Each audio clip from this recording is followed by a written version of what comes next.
This is the machine lamp I took out the corner of the cabinet. Really nice little bit of gear, really, isn't it? Very nice. It works. The reason I took it out is because that's how it's mounted against the bulkhead, and that's the supply pipe. I'm supplying it from a different part of the cabinet, so I want a longer lead. That's the reason I took it out, but I can give it a good old clean over at the same time. Okay, I nearly got here.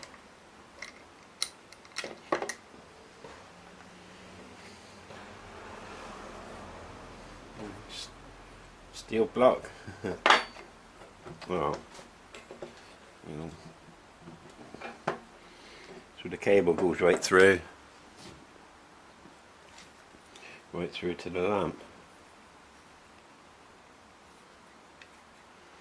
Okay.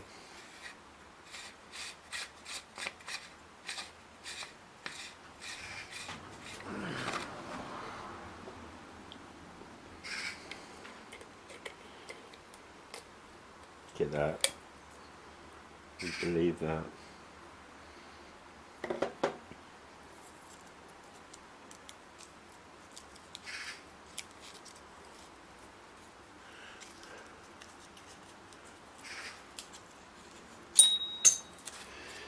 Right. I can probably see a good idea with the idea of blanking that fuse off, because it's so bloody difficult to get at. It'd be better to have the fuse back further down the supply line. But if you wanted to bridge that, you don't do it with silver paper. Oh dear, oh dear. Looks like he's suffered from a bit of heat there as well. I think I'm going to take this one apart.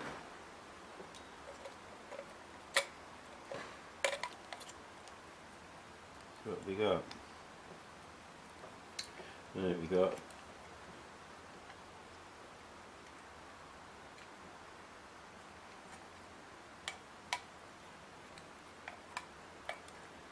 just the fuse one side. Basically, it's doing nothing other than a simple fuse carrier.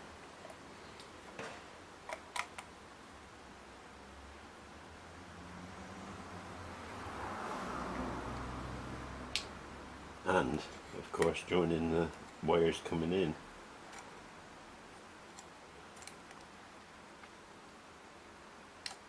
Which incidentally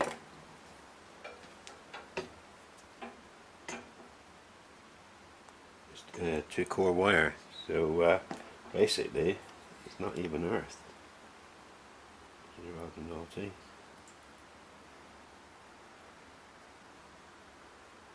I know it's earthed to the case is earthed to the shack cabinet, but it's not exactly ideal, is it? Right, we'll have to do something about that. See, a little tiny bit of damp it's got in there as well over the years. But there you are, and that is basically the problem. I'd just as soon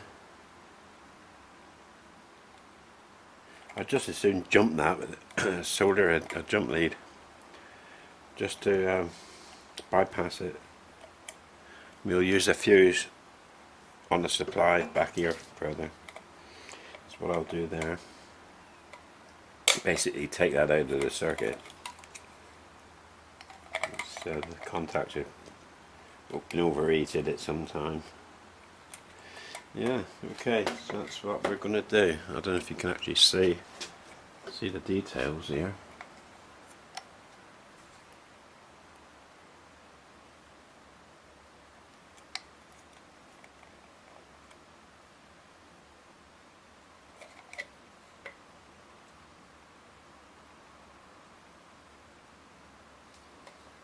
Other than that, it's a very nice machine lamp. I reckon that would have cost a bit to replace. If you could replace it now. It's not so good as the one on the other Denford machine, on the Triac. It's a much lower quality lamp. Okay, that's it.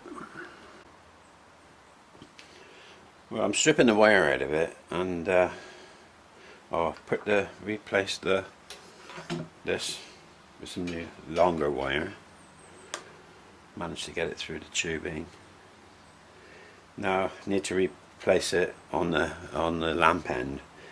Now kind of work out how it actually goes through the joint, and here you can actually see that little spring clip holds the joint together. And you see the cable is coiled up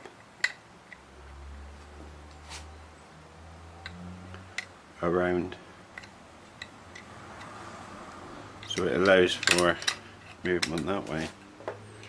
Interesting. So that's how that was achieved.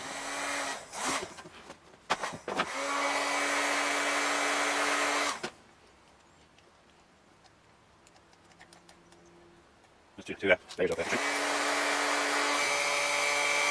That's done on half perfect for each ring. That places where the fuse was. The other side is bare wire, so it's sleeving, so now we'll send the sleeving complete into this hole.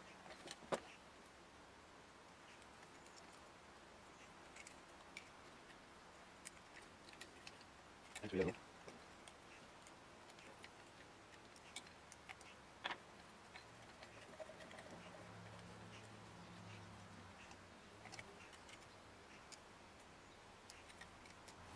Okay.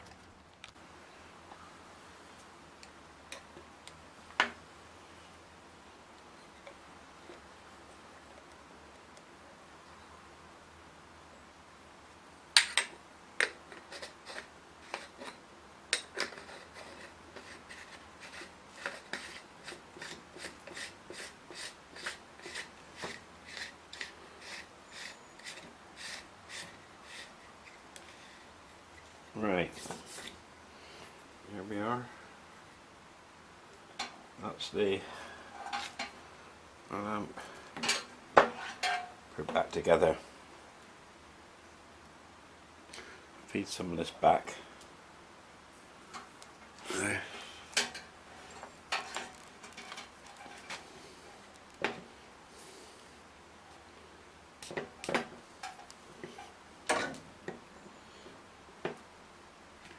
Maybe a touch more.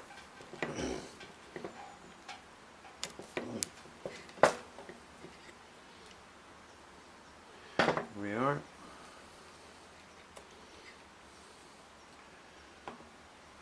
We just test it. Okay, ready for testing. I got a 3-cell LiPo battery here. That would be 12.6 volts. It should be fine.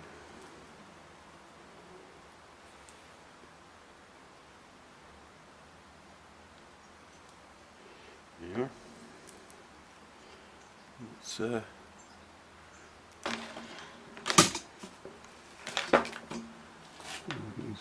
you see that? It's pretty good to me. Just had a bit of heat actually. Body isn't warming up, not yet anyway.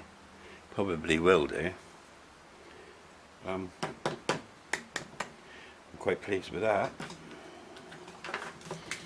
Okay, now that can go back on the machine. Now that actually fits.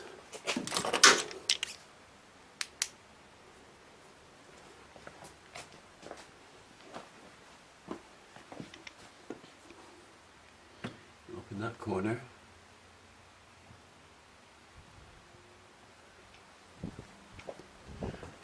Oh, fits up in that corner. The tube goes down through to the hole in the far corner,